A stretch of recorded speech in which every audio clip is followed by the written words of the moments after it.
Welcome to the Tech Egg. Don't get scrambled. Enjoy the video. You start by cutting power and creating a static-free workspace. That prevents damage to components. Once done, remove disks and USB devices, then unscrew the external shell with the correct Torx bits to avoid stripping. Use a plastic pry gently. Apply even pressure so clips release without snapping. Keep screws organized in labeled groups. That reduces reassembly errors. Photograph the board and cable positions now, because later you'll thank yourself when matching connectors. And next, you remove internal panels and disconnect ribbon cables with slow, steady motion so pins stay intact. Once accessible, blow dust out with short bursts of compressed air.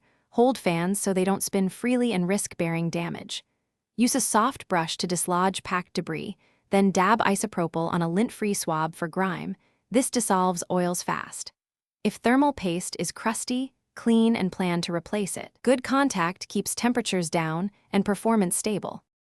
To finish, you reseat every connector and replace screws in the reverse order. Match your photos to avoid mistakes. Make a smoke test by powering on with the top off so you can confirm fans spin and the system posts. This saves repeated disassembly.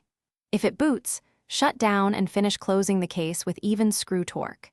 If it doesn't start, check that power connectors and ribbon cables are fully seated, and confirm the CMOS battery orientation. Often the simple fixes solve it. Thanks for watching. Consider subscribing if I helped unscramble your problems.